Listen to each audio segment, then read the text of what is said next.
Think you know what's going on in your customer's mind? Heck, even your customer doesn't know what's going on in your customer's mind. We'll unpack that and a whole lot more on today's Buyer's Mind podcast. Stick around. Welcome to the Buyer's Mind, where we take a closer look deep inside your customer's decision-making mechanism to reverse engineer the perfect sales presentation. Now, please welcome your host, Jeff Shore. Well, welcome everyone to the Buyer's Mind podcast. If you're interested in learning about consumer behavior, do we have a show for you? This podcast is all about taking a stroll through the buying brain, even those recesses of the brain where non-conscious decisions get made. And we're going to talk about that today. It's about making it easy for your customer to purchase because you just know them that well. I'm your host, Jeff Shore. You can read the full bio here in the show notes, or you can go to jeffshore.com. While you're there, you can sign up for our free video newsletter, little Saturday morning inspiration to help you on your journey. I'm joined by our show producer, Paul Murphy. Murph, how you doing? I'm doing really good. How are you today, Jeff? I'm doing great. Hey, let me ask you a bizarre question here. Let's just see how this goes here. Have you been to the supermarket lately? And if so, how do you choose spaghetti sauce? Well, I go to the supermarket all the time, and choosing spaghetti sauce has become nearly impossible. I mean, have you seen the choices? Do I want it with cheese, chunky or not chunky, organic or chemical filled? I don't know, whatever it is. Anyway, I can remember when it used to be just like ragu or Prego. It's overwhelming. I have to be an expert in spaghetti sauce. And that's just at the store. If you're shopping online, how many more choices do you have along those lines? And so somewhere along the line, there is just so much for us to be able to choose from that our brains kind of lock up. There are just too many choices. So what do you do, Murph? Do you have a default for that? Sales. I'm just looking for whatever's cheap. Yeah, and that's a valid point. In the absence of something that makes a product stand out, then we're going to chase it like a commodity. We're going to look at the price and we're going to go in that direction. And that obviously, if you're a sales practitioner, that's sometimes a very difficult position to be in. When you get commoditized, you're going to lose out. So we're going to unpack some of that today. What does the brain do in making a choice when that brain is otherwise overwhelmed? It's a very, very interesting topic. We're going to look at mental shortcuts today. And Murph, maybe we'll help you out with your spaghetti sauce dilemma. That would be great. Thank you. You bet. We'll see what we can do. Hey, before I forget to mention it, make sure you stay with us until the end of the podcast. We've got some great stuff to give away in our ongoing launch promotion. Good stuff, too. Trust me. Let me give you our quote of the day. This is from Amos Bronson Alcott. To be ignorant of one's ignorance is the malady of the ignorant. Let me throw that one more time because it's both clever and heavy. To be ignorant of one's ignorance is the malady of the ignorant. The fact of the matter is that we are human beings, and as such, a good part of our lives, they're lived on automatic pilot. We just can't account for the decisions that we make, except often to say, well, it seemed like a good idea at the time. Right? How many bad decisions have come back around to it seemed like a good idea at the time?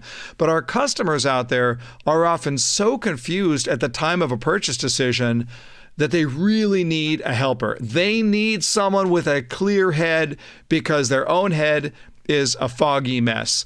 And I just want to tell you, that's where you come in. Be the hero, my friends. Be the hero. Your customer needs a hero. What does a hero do? Swoops in at a time when somebody is in distress and makes everything all better. Be the hero. Now, I want to let you know that the Buyer's Mind podcast is sponsored by our friends at Home Street Bank. This is not just our show sponsor. I used Home Street in my last home purchase. It was an amazing experience. Easiest transaction ever. And I've purchased quite a few homes. Professional, dependable, great rates, great service. And if you're a real estate professional, you're just not going to find better people when it comes to taking care of your client. And they can do it all. Banking, home loans, credit lines. Go to homestreetbank.com to learn more. That's homestreetbank.com. Well, coming up in just a few minutes, an interview with Dr. Maria Cronley. We're going to talk about how your customers sort out some, not all, of the information that's available to them, and then how they use shortcuts in order to make decisions. And, the Academic sorts call this consumer inference, and we're going to unpack that on today's show. It's really, really interesting because we have a true bona fide expert on the subject of decision making. Before we get that, we want to bring you our sales tip of the day, and that is to do this. Practice the mental check-in. See, sometimes when a customer is in the midst of a purchase consideration, they can get stressed out and overloaded. This is particularly true when we look at larger purchases. There are times when we need to ask a simple check-in question. It's easy, it's conversational, it sounds something like this. Hey, how we doing? I know there's a lot to take in. Are you doing okay with all this? That little opportunity to step in and ask that check-in question will go a long way towards reducing your customer's stress. Sometimes your customer needs permission to share what they are feeling, and this gives them the freedom to do just that. You know what? Sometimes they'll respond by saying, "Oh yeah, this is great." Well, that's good information to know. And sometimes they'll come back and share that they're struggling or that they don't understand something, but now they feel like they have a safe place to be able to vent that. And listen, if they're struggling and you don't know it, does that help you in some way? Not that I can think of. It's always beneficial when your customer is open and honest. Try it with your next presentation, that check-in question. So how we doing? I know there's a lot to take in. Are you doing okay with all this? All right, there you go. Hey, before we get to our interview, let me tell you about an opportunity. I want to invite you to join us for the 2017 Jeff Shore Sales Leadership Summit and Exposition to become a better leader for your career, for your team, to grow in ways that you never thought possible and take your career to the next level. Now, this is specifically targeted towards real estate executives, but we've had people outside the real estate industry who've gotten so much out of this. As the premier industry gathering, you're going to learn from the best of the best about what it takes to make you a better leader, a better manager, a better coach, with more insights, with more actionable strategies, with more aha moments than ever before. You're going to come away from the summit confident that you possess the tools and the knowledge not only to succeed, but to truly change the world. And I have to tell you one other thing. We do this at the Lowe's Coronado Resort in beautiful, just outside of San Diego.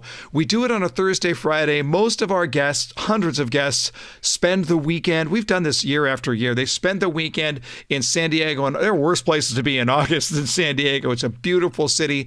So it's not just that you're going to come away with some solid opportunities to make a substantial difference in your own organization. You're going to come away renewed and refreshed. You can find more information about the summit and other exclusive training events throughout the year for sales leaders and for sales pros at jeffshore.com/events. All right. Well, I'm thrilled to bring on our guest, Dr. Maria Cronley, the Provost and Vice President of Academic Affairs at Ohio Northern University. Dr. Cronley has a PhD in marketing from University of Cincinnati. She's the author of numerous academic papers and also the co-author of a very popular textbook entitled Consumer Behavior. That's what got my attention because we're all about that here on the Buyer's Mind podcast. So, Dr. Maria Cronley, thanks for being with us today. I'm thrilled to be here. Thanks for having me, Jeff. Let me ask you, how does one get into the study of consumer behavior and decision-making in the first place? So this probably goes back, I assume, to your academic career where you looked at it and you said, this is interesting. Is there a story behind that? Sure, absolutely. It actually goes back even a little bit farther. So when I finished college, I actually went to work in the field of marketing, and I was working for a big consumer bank, and basically, I was writing junk mail. So I was the person that wrote those annoying... So you were that person. We were always wondering. Yes. It was you. That's right. It was me. Yeah. But, so as we were doing those pieces, I did always wonder, what makes a consumer want to go ahead and apply for a credit card or go ahead and make a purchase? And so really, at first, I was approaching some of these questions in terms of, how do we improve business performance for the bank I worked in? But then later on, as I decided to make the switch into higher education, I realized that thinking about these questions also has implications for, how we make rules and laws about public policy for marketing. And also, how do we just help make people make better decisions? How do we make customers choose better and make more informed decisions. So that's really what led me down the path towards studying consumer behavior. But I would think that the research possibilities would also be frustrating to some extent, because when you're trying to think, okay, here's a hypothesis, or maybe a better way to look at it is say, here's the avatar of a, quote, typical consumer. There is no such thing as a typical consumer. So it seems to me it would be a little bit frustrating in trying to do the research because we are all so different and we make decisions in so many different ways. Absolutely. And you're right. It can be frustrating. I think that for a long time, marketing researchers in this area really tried to use a variety of methods. We drew from psychology very often to try to understand consumers. More recently, I'd say since the 1960s and 70s, we really use more of a scientific behavioral approach. And in fact, try to apply the scientific method to understand how consumers approach decisions. And I think that has been extremely fruitful for the field of consumer psychology and consumer behavior in how we study it. But, interestingly, you have to take the combination of the consumer as an individual and a unique person. You have to combine that with the type of decision they're making, and you have to look at the situation. And I think as you mix and match those variables, that's where styles of decision-making and how consumers make decisions actually occur. It's so fascinating. When I'm looking at it, and I'm going to sort of set the table here by sharing just a few thoughts that hopefully we can agree upon. If you think I'm wrong, please correct me. But, if we start with the premise that, of course, the brain is an extremely complicated machine, and there is just simply too much information for our conscious brain to process, so we could get into a whole discussion here on dual process theory, but the brain, being a creative machine, is constantly looking for shortcuts in order to make decisions.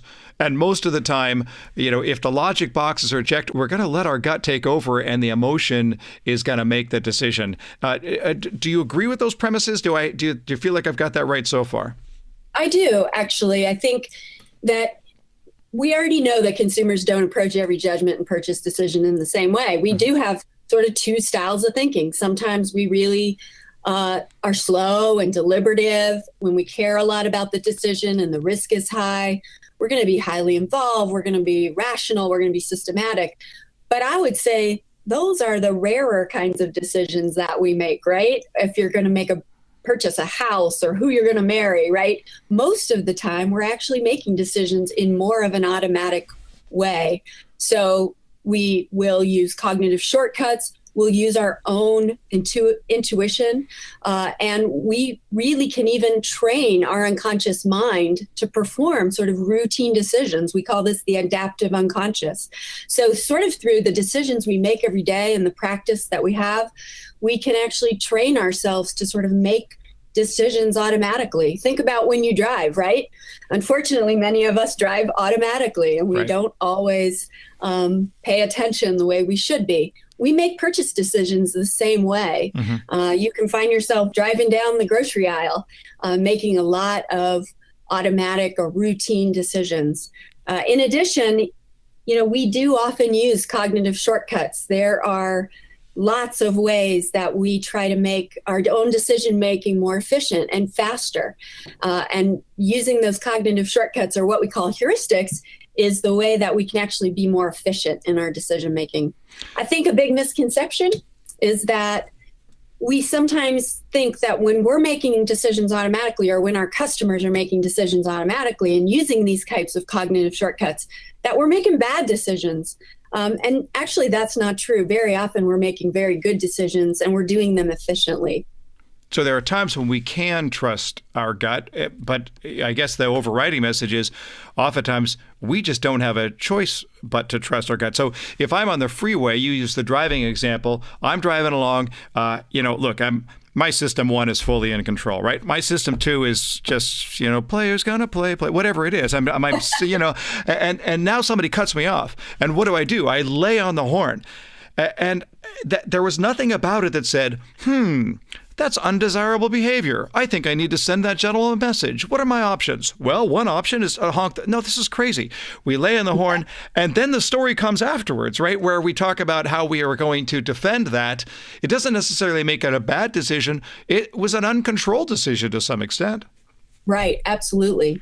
And sometimes we make these shortcut type decisions not only based on habit or routine or practice or needing to make a decision quickly, like in your driving example, but also sometimes we don't have the information to make a fully informed, slow, deliberative decision. Most of the time we do have incomplete information. And so using a shortcut can help us cope with that situation of not having full information. And I think about a really common purchase decision that we make, right? Everybody very often will go to the grocery store and we're standing in front of the wine selection, right? In the grocery store, and we're trying to select a bottle of wine. Most consumers don't really know what makes a good bottle of wine objectively, right? Right. And they don't have that information in front of them on the, at hand. So things like when the bottle of wine was produced and how long it sat on the shelf and how long it aged in the barrel and the type of grape are all objective things that would help us understand the quality of a bottle of wine. But what do most consumers use? When you go to the grocery store, you want a good bottle of wine, you choose the one that's more expensive, right? We almost always use price as a signal for quality when we're choosing wine. It's called the price quality heuristic. And that is, we tend to go ahead when we have incomplete information, we'll judge quality using price. You get what you pay for, right? Love it. And it's absolutely ringing true. One of my clients is the Hearts on Fire. It's a diamond company. If there was anything that's more commoditized than a diamond, I'm not sure exactly what it is. And so what they do is, and I'll tell you where I'm going with this in just a moment. What they do is the idea is to make sure that the customer who's going to purchase a diamond has a really good story that goes along with that purchase decision. So, for example, it's what they call the 10-table diamond because you can see it sparkling from 10 tables away. Now, look, that's going to go a long way away from the 4 C's that we're trained to look for in a diamond and all that stuff. It's just a good story. How important are the stories that get made up in a consumer's mind as a part? Like, for example, the price quality heuristic, that's nothing more than a story that I have told myself to give myself a shortcut and a little cognitive ease when I'm making a decision. Absolutely. And we apply these all the time. So, there are many examples of these. So, for example, the bandwagon effect, right? Everyone else is going, everyone else is doing it. This must be the right way to go, right? You look at the restaurant and you see all the reviews, or you see the crowded parking lot. This must be a great restaurant. So you use those kinds of cognitive shortcuts and the stories you tell yourself to help you not only make the decision, but then justify the decision afterwards. So we use these all the time. Yeah, it was interesting. I was just reading about this. I know Bill Bennett at Tufts University has done a lot of work on this idea that those stories are nothing more than a play-by-play on a gut decision that we made instinctively, but we have to come up with the story in order to justify why we did this. Is this a big part of your research to look at it and say, how do we identify and sort of reverse engineer the decision according to the story? Or is the story really sort of disconnected from the initial decision? I think the story comes into play very often when we're trying to justify the decision we made. I think it's a natural tendency, right, to have that cognitive dissonance, right, to start to question the decisions that we've made, or to realize that we may have to justify that decision to someone else. And so by building the story, we actually sort of build a mental defense in our own memory to help us understand and justify why we made a decision. And also then, if we have a good story, it's easy to justify to someone else.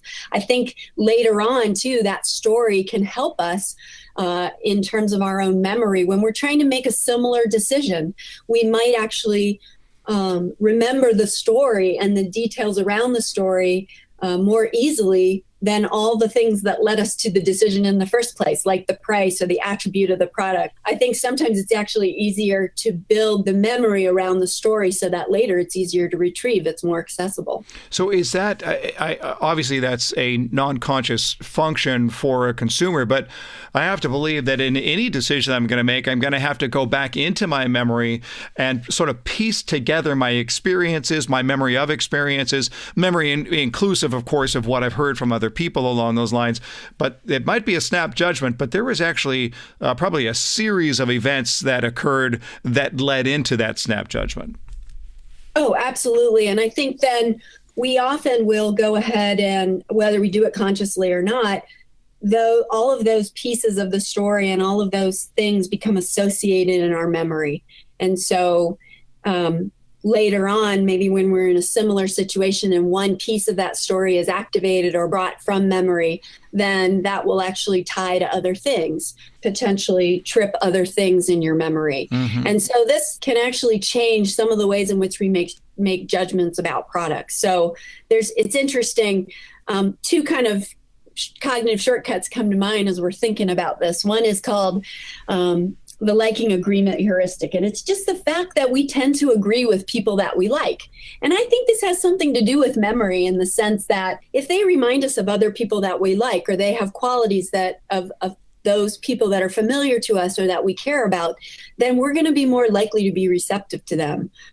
Same thing with a product that's like another product, like a Honda lawnmower, right? Mm-hmm. You buy a Honda lawnmower and you really like it. And you go to the store and you see a Honda hedge clipper. You're more likely to feel favorably toward it. And it's not just a brand effect. It's actually, I think, the consumer experience effect with it. But I would reiterate here that this doesn't always have to make sense. I mean, I could picture somebody looking at it saying, I might buy a Honda car because the Honda lawnmower was such a great experience. Or even as you're talking about the liking agreement heuristic, well, I think you just described the way that con men make a living, because there's an association between being likable and being trustworthy and then being a good influencer. And the only difference between a con man and a true service professional is intent or motive from the very beginning. So there's often a disconnect between what the heuristics would tell us and the presence of just pure logic. I think that's true. And I think that, I do believe that cognitive shortcuts and heuristics often help us make efficient decisions when we don't have full information and we have to infer some things, or when we don't have time and we have to be fast and efficient. But at the end of the day, they can still lead us down to a trade-off decision, in the sense of they may lead us to a suboptimal decision or position. And so, we do have to realize that there is a trade-off there. Yeah, but I guess I'm looking at it as from the decisions that I make. There are times when I don't really, frankly, care at times of going back and doing the post analysis. I remember being in a rainforest in Costa Rica when I heard a slithering sound to my immediate right, and I got out of there in a hurry based on my heuristic that snakes kill, and that's it. And you know what? I don't regret that decision, quite frankly. You use the word infer, and I know you've co-written several research papers on the topic of consumer inference. As I understand it, consumers, they get overwhelmed. They're basically forced to make decisions based on limited or often incomplete information. And so they infer that a choice is good or bad using these types of shortcuts. Is that close? Does that sound like I've got it there? That's pretty close. I mean, an inference is simply a judgment or a conclusion that goes beyond the known information. Mm-hmm. So we make inferences all the time, right? You infer that the quality of that wine bottle is good because the price is high. That the salesperson can be trusted because they're likable. Because they're likable, right? Yeah. We actually tend to trust attractive people, right? Mm-hmm. We infer that we know that this person's attractive. And so, you know what? I'm going to infer that there's a lot of other good qualities about them too, that they're nice, that they're kind, that they're approachable, that they're funny. So we make lots of inferences like that. Very often we're forced to because we just don't have the complete information. And so if we have to make a decision, we'll have to fill in those gaps. So Otherwise, we would become overwhelmed because we never have access to all of the information. Sure. Yeah. We're just about out of time, but let's just think about it now about how we help people in this process, because one of the stances that we take on the buyer's mind is that our job is to make it easier for customers to do what is in their best interest. And so there's a lot to unpack there. We always want to act in our customers' best interest, but we want to make that easy. What can influence practitioners do just to make it easier for a customer to get out of their own way and sometimes to get outside of their own head? First of all, doing all the tricks of the trade in terms of helping them activate in memory the things that they like about a product or a brand. So helping prime those stories, right? Those positive memories, or giving them information and helping them make that inference. So recognizing that they're not always going to have the information that they need, but then helping them give them enough pieces of information that they can use a cognitive shortcut. They can use a rule of thumb that will lead to hopefully a good and efficient decision. Right. So I think doing things like that, giving people a reason why. You know what? Consumers often like to have a because. Often they'll do something if you just give them a reason why. And usually or often that's enough. I also find that if you don't overwhelm consumers, if you give them an acceptable option to begin with, usually the way consumers process information is that they'll look at that first choice and they'll say, okay, is this good enough? Does this meet the standard of whatever it is I need it to meet? Quality, price, features. And if it does, then they're likely to choose that option. You don't necessarily have to give them everything that they want. You just have to understand what it is, the key thing that they want, and then deliver that. Fantastic. That was absolutely amazing. Dr. Maria Cronley from Ohio Northern University. That was really, really valuable stuff. Dr. Cronley, thank you so much for being on The Buyer's Mind. Really appreciate the time. It was a pleasure, Jeff. I really enjoyed our conversation. Yeah, it's super. You know, Murph, I'll tell you what I loved about that so much is that when you look at the academic pedigree, Dr. Maria Cronley is just, she's got it all going on. She's really, really strong. But that was so down to earth, so easy to understand, so dang approachable. Was that just me, or did you feel the same way? Well, just funny to hear that she got her start in writing junk mail. Yeah, that was great. You're approachable just to begin with. That was awesome, right? Yeah, and she owned up to it, right? She was willing to just jump in right from the very beginning. Anything else stick out to you, Murph? Well, the whole idea of the fact that we go with the bandwagon. If you see a parking lot that's full, that's the restaurant you want to go to, because obviously everybody's eating there. But does that really make it the best restaurant? Right.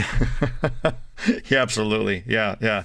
I love the idea of the liking agreement heuristic. This is something that we teach at Shore Consulting on a regular basis. It's really, Robert Cialdini talked about this 30 years ago in his book, Influence, the Psychology of Persuasion, as one of the 6 key influence practices. It's just a very commonly held heuristic, if you will, that if I like you, I am more likely to trust you. If I trust you, I am likely to be influenced by you. So there is that sense of liking leading to agreement, very strong. The price quality heuristic, boy, how strong was that? You're looking at a bottle of wine. What are you going to do? You want a good bottle of wine? You spend more money.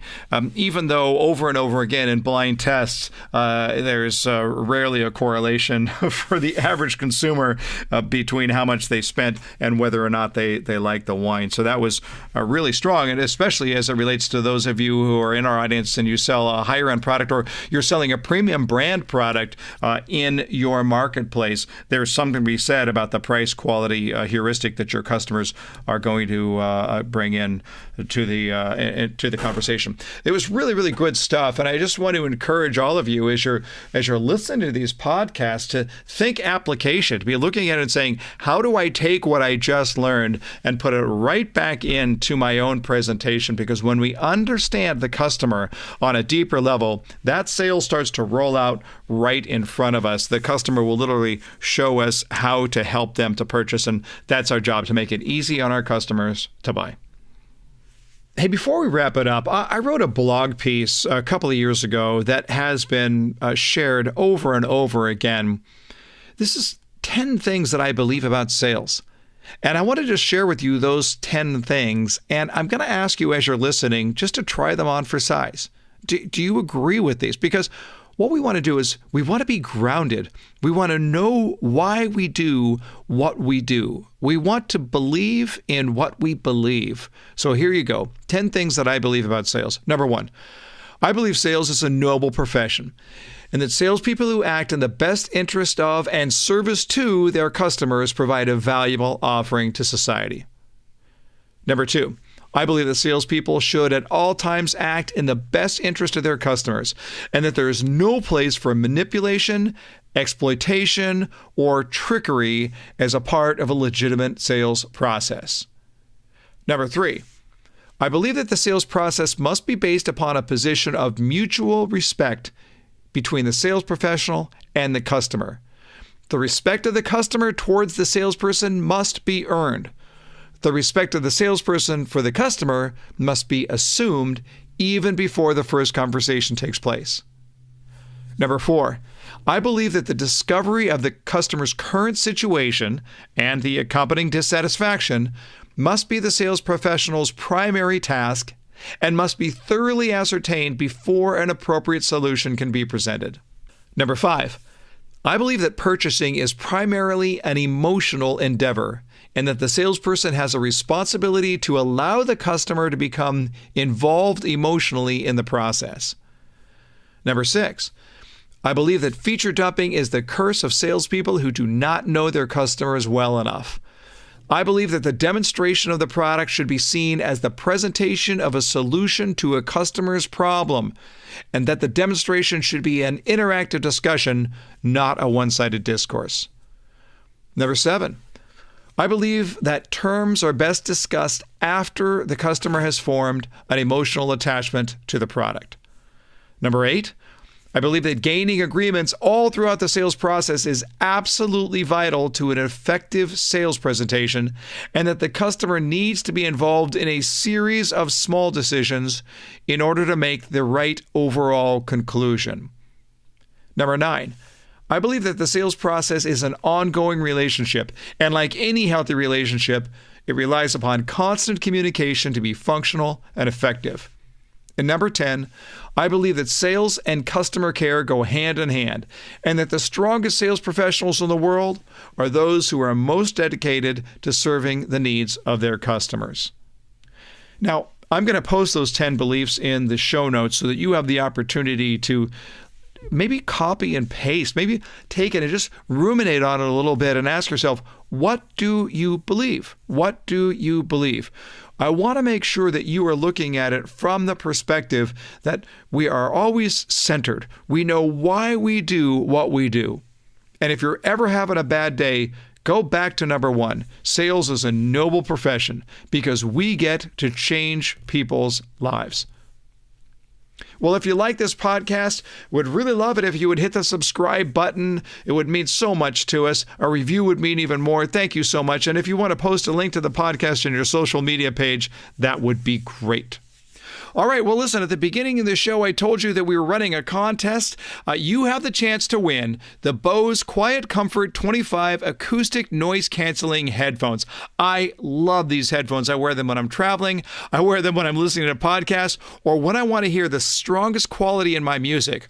So for the winner, you can take your choice of either the over-the-ear or the noise-canceling earbuds. So you can listen to the Buyer's Mind podcast while you're working out, while you're going for a run, whatever it is.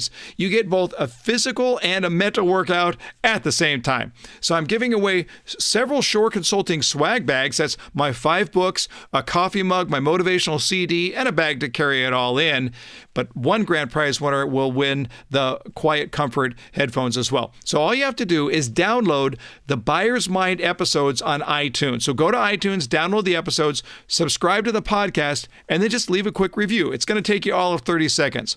Once you've done that, that, go to jeffshore.com/podcast and click on the contest link. It'll just ask you for your email address and the name that you used for the review on iTunes so that we can pick the winners. We're going to give away 10 swag bags with the books and the mug and the CD and everything else. And then the grand prize, you'll have your choice of either the Bose Quiet Comfort 25 acoustic noise canceling headphones or the noise canceling Quiet Comfort 20 earbuds. So there you go. Get on that right away. Well, that's a wrap on our podcast for today. Hope you enjoyed it. You can find everything you need at jeffshore.com. Until then, go out there and change someone's world.